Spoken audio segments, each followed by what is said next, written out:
The latest edition of Wine2Wine takes place in Verona on the 25th and 26th of November 2019. I am super honored to have been invited to appear on a panel discussing podcasts, audience growth, education, and social sustainability, which I hope to broadcast here at a later date. As part of my preparation for that talk, I put together a special deck that sets out all of the podcast equipment that I use to produce Interpreting Wine. To see that, and I hope get you started on your podcasting journey, just head to interpretingwine.com/kit. This series was recorded at this year's Wine2Wine in Verona and will feature interviews with the key organizers, as well as selected speakers, bringing the experience of this major digital event and allowing you to feel a part of proceedings no matter where in the world you are.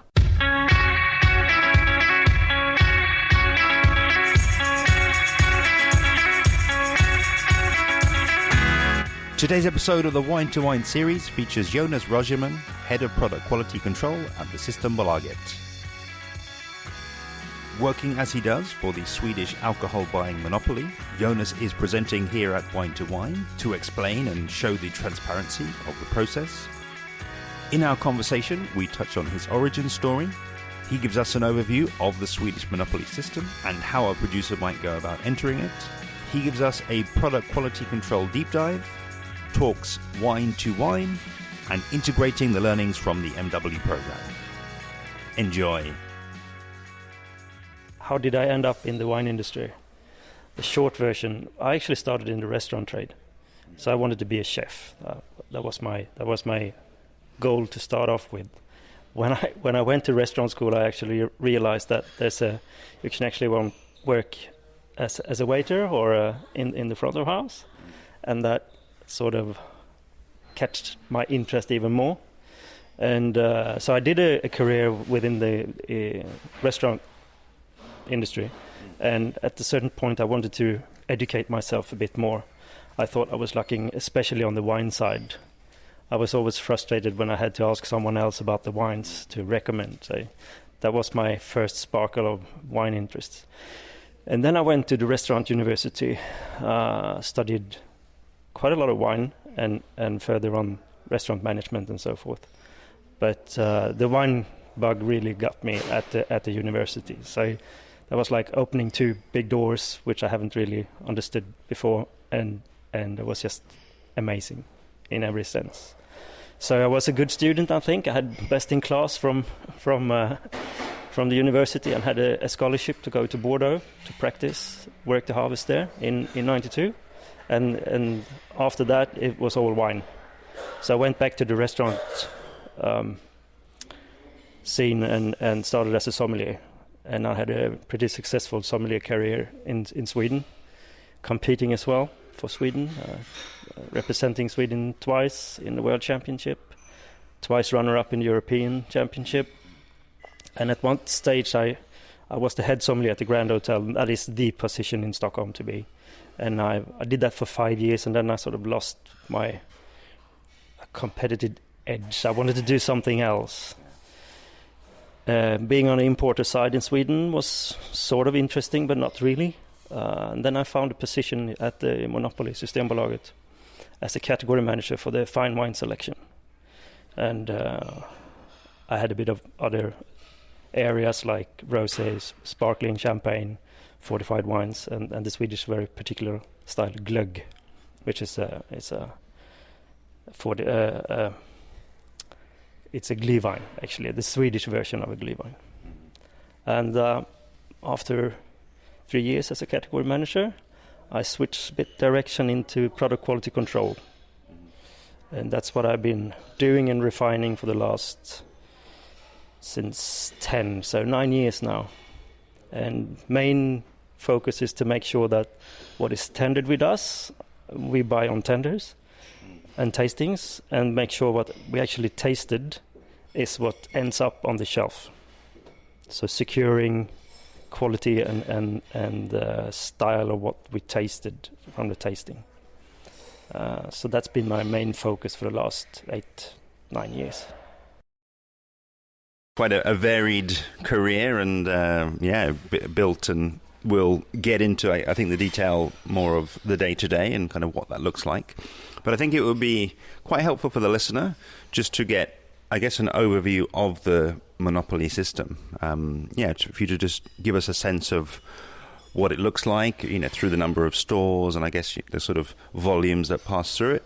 But then also I think it would be helpful in a sort of a practical sense, because I meet a lot of people who are wine producers and I read that they have actually a certain amount of fear or certainly misunderstanding around how might I, here over in Spain, how might I actually enter the Swedish market if that's one where I would like to sell my wines. Yeah, the Swedish retail monopoly originates since 1955, so it has a long history in Sweden, and it's state-owned, and it's a form of control from the state. The purpose with Systembolaget is to limit sales, and Swedish people's health is the key issue for us. So it's a bit, we are going to deliver good service. At the same time, it's controlled age checks. It's not if you're intoxicated, and limited store hours. So that's the three key things for us. And this difficult of selling to Sweden, I don't really agree, of course, on that. But you have to understand, in 1995, when Sweden joined the EU, we had an agreement. I mean, EU is all about the free market. We had an agreement in the perspective of people's health, Swedish people's health, that we will have an exception from the EU free market. But what was set up at that stage in 95, that we can only buy from Swedish importers. So the market is sort of free if you want to run your own importing company. So that's one of the misconceptions, that Systembolaget does not make business with any producer outside Sweden. Of course, we have the fact that there's a few brewing companies in Sweden that are producers, but also so they can sell to us straight. But we can only deal with people that actually import. So our assortment is totally in hands of the Swedish importers, and there's no lack of them. We handle about 700-800 suppliers, we call them, today. So size-wise, Systembolaget, we have 442 shops, and people being a sort of a narrow and long country, we have agents as well. They don't actually store any wine, or beverages, so you can actually order things there and you can pick it up there if you're on far out from the cities, and that's another 470 agents around Sweden. So we cover the whole country. So we are the sole retailer of alcohol. So if you're a producer, your first thing to do is to find a Swedish importer, and that wouldn't be a problem. That wouldn't be a problem because there's a lot of them. And then Systembolaget buys on tender system. We have, of course, there's a segmentation of our assortment. Some are of seasonal character and some are exclusive of character. But the main thing that you want to be in is what we call the permanent assortment. And for the permanent assortment, we put out tenders. And like an example, if you're a producer in Spain, we will put out a tender for a La Mancha Red, 85% Tempranillo, and then you can tender through your importer to us that offer on paper. We review it on paper, and if we think everything looks okay, we would say, yes, we will like a sample. And then the next step will be a tender tasting. And from that tasting, we will select one winner. So, of course, that is a fearsome competition if you're in a district with lots of colleagues that can also tender for that and they want to be on the Swedish market.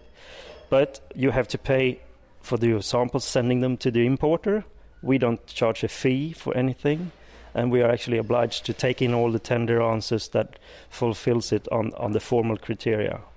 There's very few tenders that we can say, no, we won't want your sample. So it's all decided on the tender tasting, on the sensory values of the product. And if you're successful on the tasting, you will go on.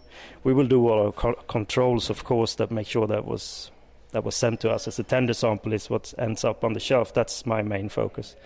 But if you do that, we won't charge you a listing fee. We won't ask you for advertising. We won't ask you for anything. And one of the really good things, I think, with Swedish market and the monopoly is that our pricing model is 100% transparent. So you can actually go into our website and get it and see what price you as a producer sell to your importer, and you can see the margin of your importer, what they charge. And so in a way it's a very transparent system. Now, if you're a producer, I totally understand you don't have the time to go and research all these things. But if you want to be on the Swedish market, it's readily available, and you can sort of decode Systembolaget within half a day's work, I would say. So no, we are not very difficult. It is a fearsome competition, though.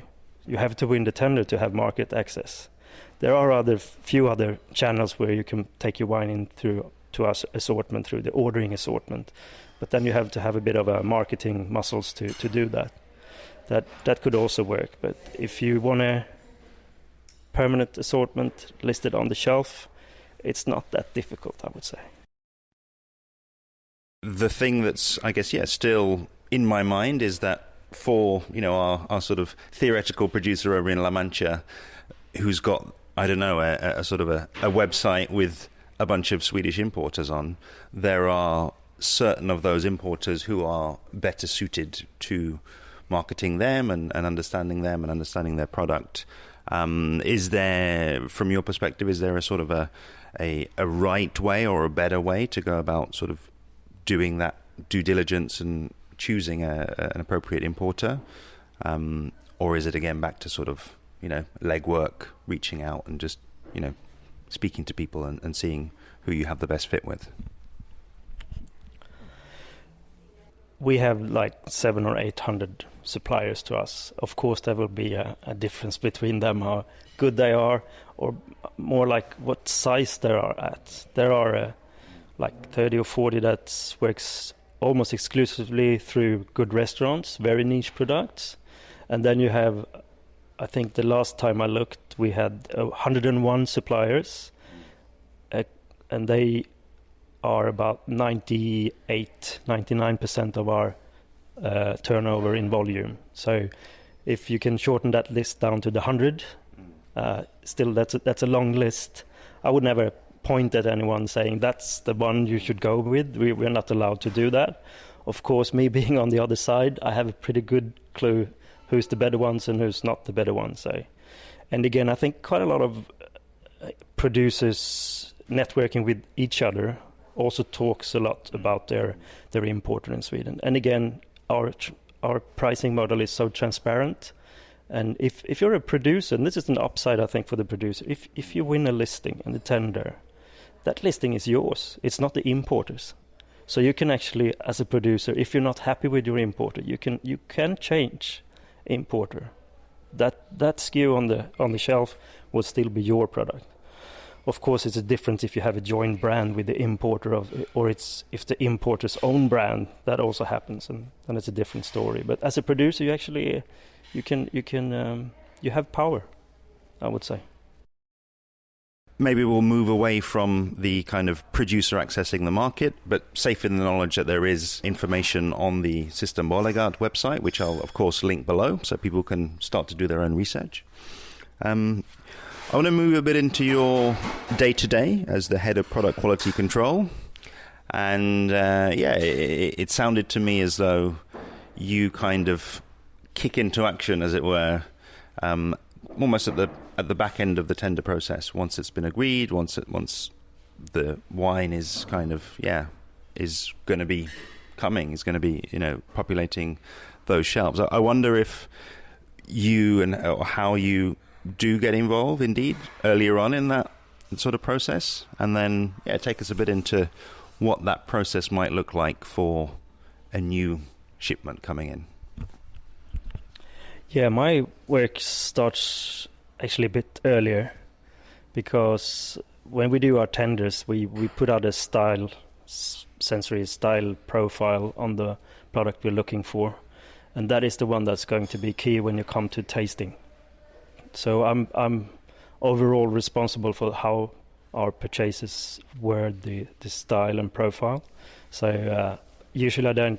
It's a discussion, but ongoing discussion on how we phrase our style and profile. And then I'm also responsible for the tasting team. So we work from an ISO standard expert assessors sort of view, and we train our tasters and we follow them up as you should do according to the ISO standard. So that's part of my job. And then I'm responsible for the sensory method. How do we actually do the tasting and make sure that that's according to how it's supposed to be. And after we have the selection of the winner, my team, we collect the samples and then we have control points along the way. And our major one is to, like, just shortly before we launch it, we take the holdback samples from the tender tasting. They're actually samples that were sent to us. We ask for 3 bottles at the moment so we keep 2. Taste 1 and keep 2. Then we compare them to what actually was delivered to our shops. So all the steps, control steps before that is samples from the producer, and our final control is, this is what you sent us, this is what you offered us. And then we have a procedure how we go about to control that. So in the simplest way, it's a bench tasting, and 3 people has to agree that yes, this is the same style and quality of what we bought. For the more what we call A-graded tender or high-risk tenders, we put them through another process with triangular tastings, quality comparison, and we developed a chemical analysis method, especially for us when we compare the 2 samples. And on top of that, my work is when we do the big high-risk end tenders, which is high volume on the wine side.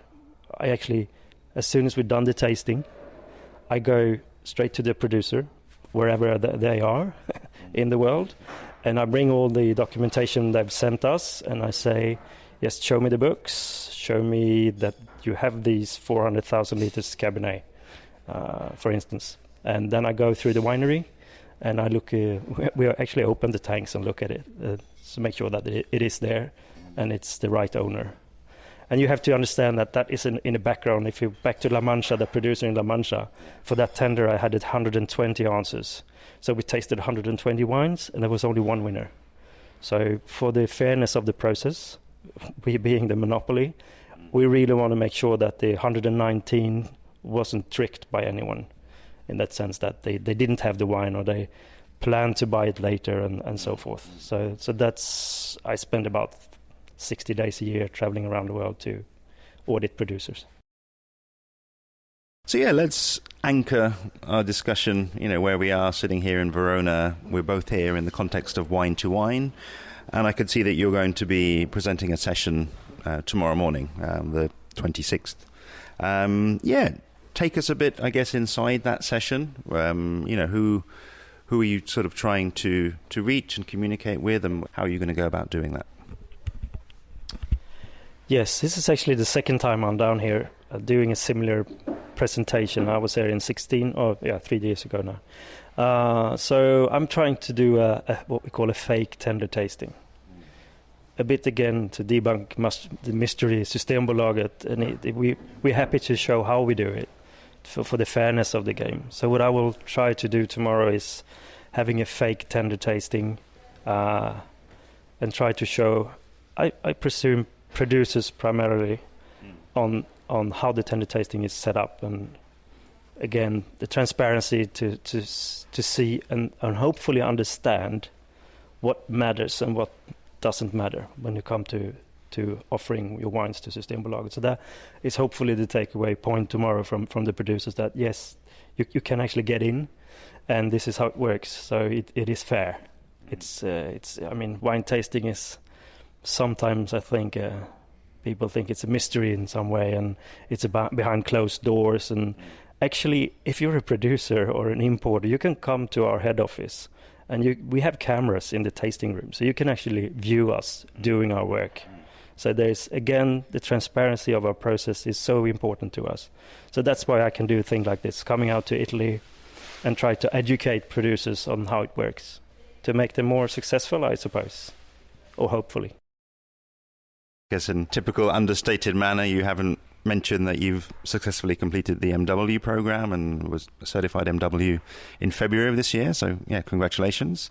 And, I just ask you to, I guess, really reflect on that MW process in the context of your position, because you have achieved that whilst doing the job that we've been talking about here. Maybe then look forward and also to the day-to-day now, just in terms of, the education and passing on and, upskilling of the team around you and sharing that knowledge and experience. Yeah, thank you. There was a huge relief passing in February after 5 years. So it took me 5 years to go through the program, and I must honestly say that I've used my knowledge from the study part every day during these 5 years. So it's been a journey, and I'm hopefully I'm a much better employee at Systembolaget now, passing through the program. Yes, it's been very helpful. On today's operation, I mean, we're a team. I have a tasting team. We discuss quite a lot, and some of our purchasers, they are the experts on their origin. So if you're in charge of Austria, you have full control of the Swedish market for Austrian wines, and that buyer, she's far better on Austria than I am. So I actually gain knowledge from her as well. But then if you look on the overall, I think I can have a pretty deep discussion with all our purchasers on matters that are specific for their countries. So that's what the MW is. It's a broad. So you actually know a lot of things. Yeah. And on the technical side, when I go out and audit producer, it's not been uncommon to have the question, you are a trained winemaker, are you? No, I'm not. But I've studied it to detail, and I actually had a bit of practical experience in the wine industry as well, working harvesters both in France and in Australia. So yes, I know a bit about winemaking. I'm not a winemaker, but that makes the discussion so much more deep and clear to them. And when I try to explain how we actually follow up on the wines in the process, we can have a good discussion. So yeah, Systembolaget will benefit greatly from that, me supporting me through the process and me actually passing this year.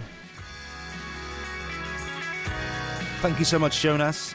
I'm so happy that this interview took place and that this information is out there, hopefully busting some myths out in the marketplace. I have included below the link to the Systembolaget website in English, as well as their main social media handles.